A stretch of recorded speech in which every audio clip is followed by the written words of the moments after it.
বলছি কথা হচ্ছে ইয়ে সংস্কৃতি স্কুলটা জানেন আপনি? ভাস্কর গুহকে জানেন আপনি?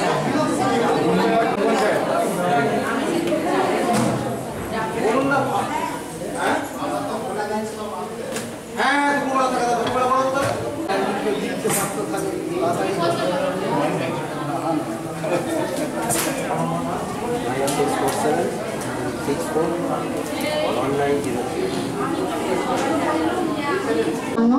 তারপরে হচ্ছে যারা ডিলেতে দেরিতে ইমিউনাইজেশন নিয়েছে কোর্ট থেরাপি মিটিং আলোচনা করে এগুলো সমস্যার সমাধান করা হয় একসঙ্গে মিলিয়ে আমরা।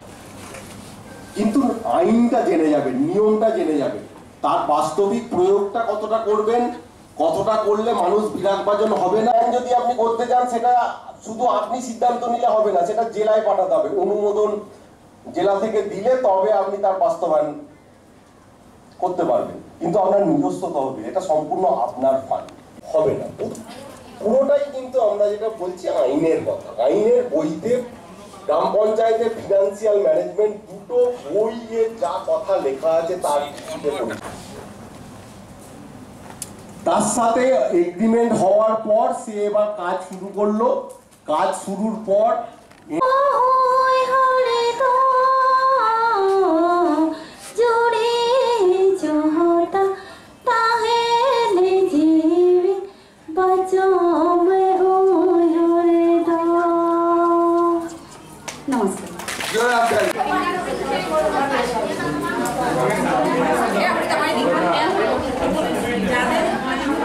যাবে, তারপরে যেগুলো কম খরচার দরকার আছে সেগুলো ভাগ করে করে কাজ করতে হবে। আপনারও কিছু বলার আছে, দ্বিমত আছে? কি আছে বলুন। বলুন। আছে তিনটে গ্রাম, তিনটে পাড়া নিয়ে একটা সংখ্যা, চারটা নিয়ে পাঁচটা। দূরত্ব দেখা যাচ্ছে 1/2 কিলোমিটার কি 1 কিলোমিটার মধ্যে, 2 কিলোমিটার কি 1 কিলোমিটার মধ্যে আমাদের পড়ে যাচ্ছে। যেমন আমার সংসার বলছি চারটে পাড়া নিয়ে,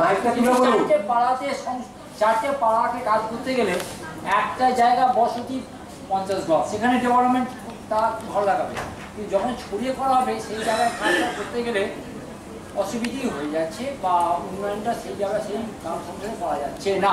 কেন কেন যাচ্ছে? দূরত্ব বেশি হয়ে যাচ্ছে। বলছি তোমার এখানে 2খানা রাস্তা, 6খানা রাস্তা আছে, হয়তো এক জায়গায় 4টে রাস্তা কভার করে নিচ্ছে। আমার কিন্তু দূরত্ব গ্রাম আছে কিন্তু কভার করতে পারছি না। আমি যে প্রশ্নটা করলাম সেটার উত্তর কি এটা হচ্ছে? হয়তো সেক্ষেত্রে এছাড়াও ভিএইচএসএনসি যদি 15 ফিনান্স থেকে পরিকল্পনা আলোচনা করে কিছু টাকা ভিএইচএসএনসি কে দেবেন। আপনারা হেলথ, গ্রামীণ স্বাস্থ্য যদি মনে হয় আপনার কোনো অসুবিধা আছে একবার দেখিয়ে দেবো। ট্যাক্স আদায় হয়, আর কি হয় তাছাড়া এটাকে বলে ট্যাক্স। আর একটা হচ্ছে নন ট্যাক্স। নন ট্যাক্স হচ্ছে যে ব্যবসা বাণিজ্য আছে, রাস্তার ফোন নাম্বারটা কোনটা বেশ ফোন নাম্বার বলো। তুমি জলদি ফোন নাম্বারটা বলে দিলাম। আর কি বাকি আছেন?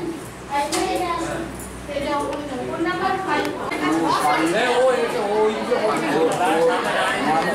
পঞ্চায়েতের গ্রাম পঞ্চায়েতের সদস্য সমাপদেবার প্রশিক্ষণ হচ্ছে একটা মানুষকে সচেতন করা বা পঞ্চায়েতের উন্নয়নের কীটি প্রত্যেকটাকে জানানো, বা পঞ্চায়েত কি করতে চলেছে বা পঞ্চায়েতের কি ফান্ড, সমস্ত বিষয়টা এই প্রশিক্ষণের মাধ্যম দিয়ে জানানো হয়। যাই হোক, আমার 2 দিন প্রশিক্ষণের মধ্যে থেকে খুব ভালো লেগেছে যে এই সচেতনতা। আর শুধু যেটা আর একটা জিনিস হচ্ছে, যেটা শুধু বক্তৃতা দিয়ে শুনে গেলাম এটাও ঠিক না, কিছুটা মানুষের কাজকর্মের দিক থেকে নিজেকেও সচেতন হতে হবে। এটাই হচ্ছে প্রশিক্ষণের মূল বক্তব্য। তা যাই হোক, আমি এই বক্তব্য খুব দীর্ঘায়িত করব না, আমি সকলকে অভিনন্দন জানিয়ে আমার বক্তব্য শেষ করছি। ধন্যবাদ সাহেবকে।